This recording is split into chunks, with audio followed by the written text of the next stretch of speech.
This is a Samsung Galaxy S3 LCD replacement. I'm going to give this one a difficulty rating of 5 out of 10, just based on the fact that you have to be a little careful on the inside when you get to the flex cables and adhesive. Other than that, it's not too tough.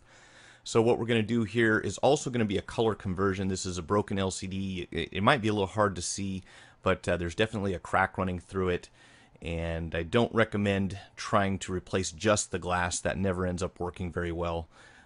Definitely never going to be like it was when it was brand new. So what we're going to do is we've got a complete assembly with the mid frame installed. So this will save you some time and not be as messy because you don't have to pry the glass out of the mid frame. These replacements come already pre-assembled. You're just going to have to transfer over some of the internal components, and you can see this comes with the back door and part of the rear housing. There is one piece that is not included at the top, you'll see shortly. But these are really the best way to go as far as replacing your screen. And as you know, all of the money in the Galaxy S3 is the actual AMOLED display. So once those are broken, you really have to replace the whole thing. And they're not cheap, but it will save you some money if you do it yourself. So we're going to replace remove the back panel, the battery, and in this case, the SIM card was not cut properly, so it's a little tricky to get this one out. Normally, you'll just push them in and they'll eject. This one I actually had to pry a little bit because the customer tried to carve it out of a full-size SIM card themselves, and it's a little on the large side. So once we get that out, we'll trim it down later on. Make sure you remove your micro SD card if you have one. This one, we've got a total of 10 screws on the back, so make sure you remove all of these silver screws all the way around before you start prying on anything.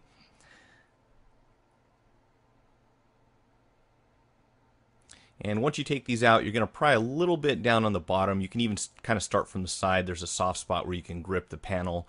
But you want to make sure you release the clips on the bottom so you don't break anything. In this case, it wouldn't be too crucial if you broke the case itself because we're going to replace that. But you don't want to do any damage to the charging port. So just be really careful. Once you unclip the bottom, this whole thing will just slide right out. That's the only thing that really seems to be holding it in place besides the screws. So we'll take that off and set it aside. If you wanted to, we do need to remove this top panel right here. I would probably, before you start prying, disconnect the flex cable that you're going to see me unplug in just a second. There's a pop connector right near the center, and you don't want to yank this off until you've actually disconnected that. But at that point, you can start prying around the edges here. And again, this just clips into place, so make sure you do unplug this pop connector in the center before you go too far. And that is for your external speaker. And once you remove that, you'll have access to all the internals here that we need to disconnect. Several pop connectors and also the antenna cables, which will be secured at the top and the bottom. So we'll start with the main LCD connector here that is plugged in, and then you will also have an antenna wire here, top and bottom, that runs through a little channel on the side of the midframe. Also, we've got several cables that we need to disconnect from the top. And as you may remember, Samsung likes to, if you watch any of my other videos, Samsung likes to use a lot of glue with their speakers. So there is one screw down here at the bottom that secures the logic panel, the logic board to the midframe. Once you remove that, you can kind of start lifting this up.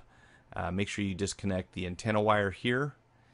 And then at the top, you're going to want to be very careful because what happens is just glue basically is what you're going to have to watch out for, adhesive that's underneath this panel. So if you have to, you can use some heat to help dislodge this here. And then we might have one more flex cable I believe we had to unplug at the top. And you can kind of take a look at how this goes into the new frame. What I'm going to do is before I transfer all of the internals over, I am going to just do a test run and go ahead and make sure you take all these little plastic things off. You've got adhesive inside here, and you can see my power button came out there, and I'll talk about that a little bit more later. So what I want to do is just put the logic board into the new LCD, plug in the battery, and make sure it lights up, because if you go too far, you're going to have a hard time returning this if you happen to be unlucky and get a defective one. So we always do a test run before we put too much of the equipment inside the phone.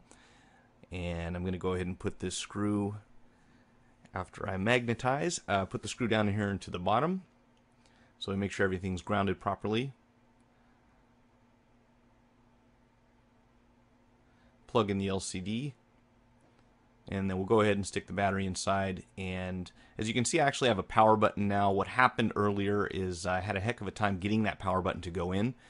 And you can see the screen is actually working. When I get to the volume buttons, I'll explain the tricky part about the power buttons. They're really odd. They actually go in from the outside of the mid-frame. So we can see this is lighting up, verify that it's going to charge correctly and that the touch screen is actually functioning, and then we will proceed to the next step.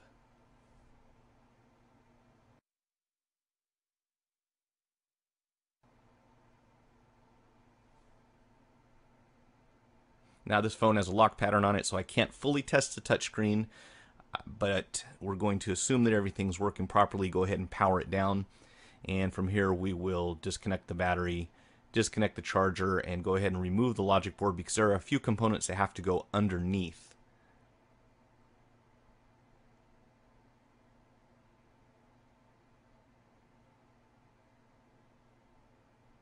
So what I've done is I've set these two side by side so you can kind of see what needs to be switched over.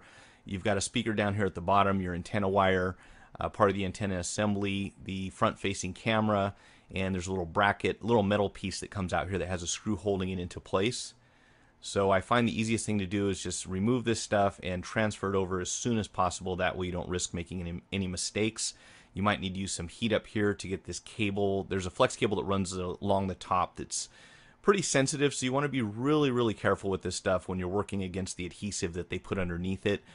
The PCB at the top and the flex cables obviously have a certain amount of flexibility, but you don't want to put too much stress on them because it is possible to rip or break them. And of course, if you're poking around with a sharp object like I am with the speaker here, be very careful not to puncture anything. I'm just using that to kind of grip the edge.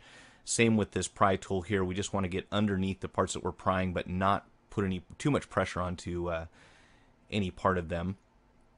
And they've got a little piece of tape here holding the antenna wire into that channel. So we'll just peel that off and set it aside for now.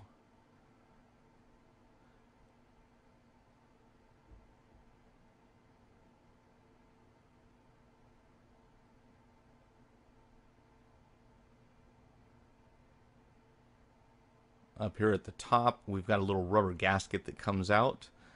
And we've also got our front-facing camera there. Probably with even more glue underneath.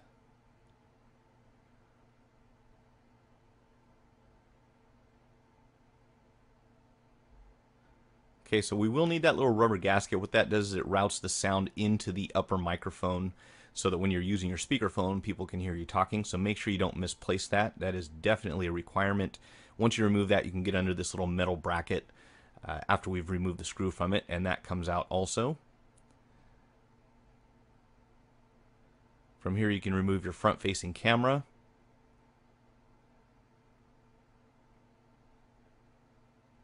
And again, they've got a little adhesive underneath there, so you might need to pry it a little bit. And we've got it attached to a little cable or, yeah, a little bit of sticky stuff underneath there.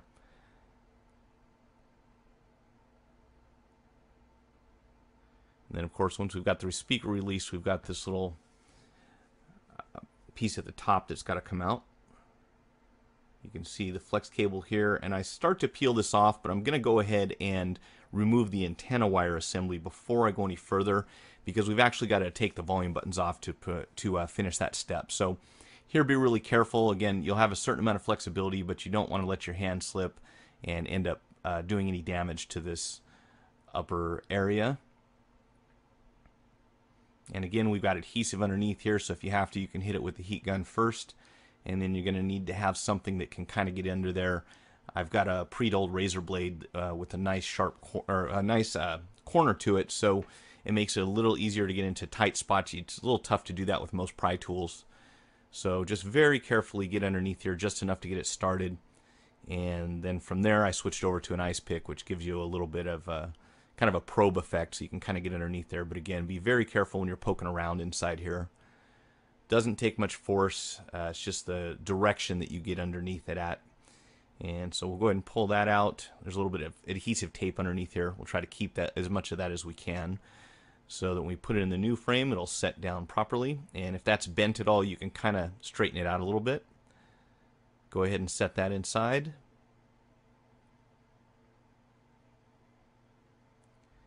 And this upper flex cable that we were working on is actually attached to the volume control. So what we're going to do is remove the volume buttons. You'll see they actually push outward, which seems kind of counterintuitive, but that's the way the power button is also installed.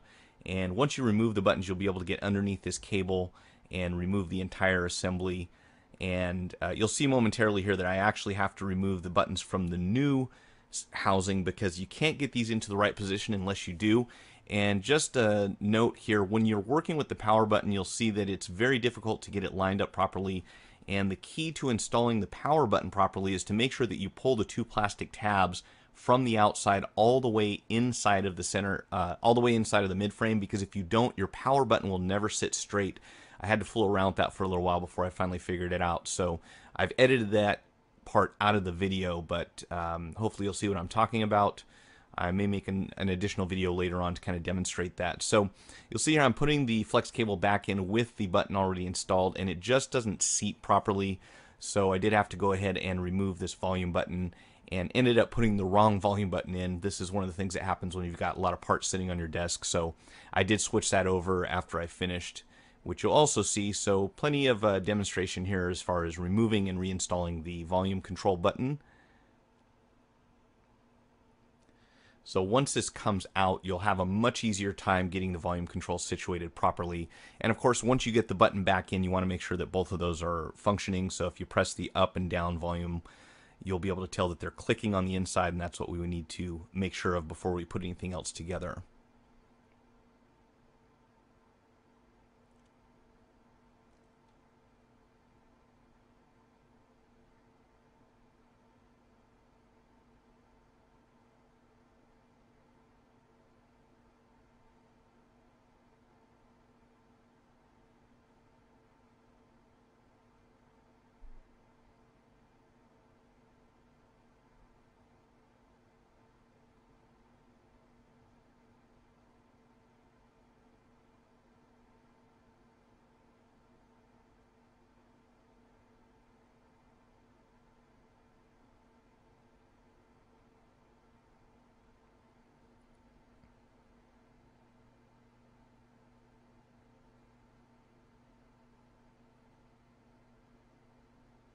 So you can see I just realized that I put the silver power volume control button in instead of the blue. So I'm going to go ahead and pop that out again. Put this one back in, and now we can go ahead to the next step, which is going to be installing the front-facing camera and then that little metal bracket and the rubber piece at the top.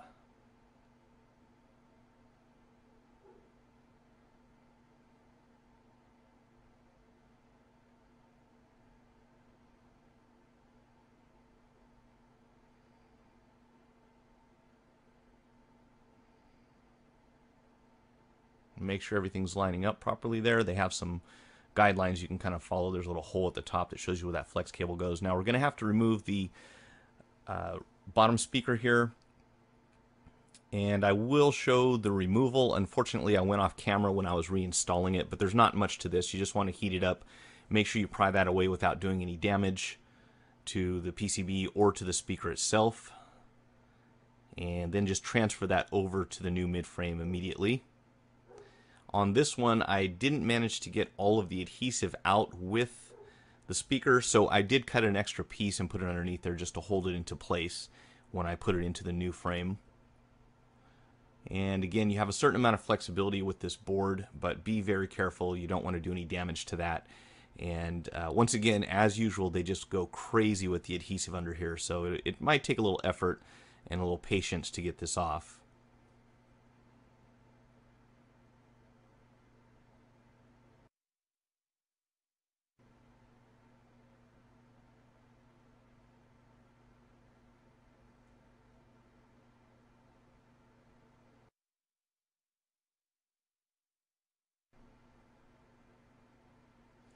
Okay, so I've already installed the lower speaker, and now we're going to go ahead and make sure all the cables are out of the way and put the logic board back into the new phone. Excuse me, back into the new midframe. And you also want to transfer your barcode label over from the old one. I don't show that step in the video, and I also don't show putting the screws back in, because right now what we're going to do is go ahead and put the logic board in, connect all the antenna wires, power it up, make sure everything's functioning properly. But do make sure that you put your screws back in before you finish.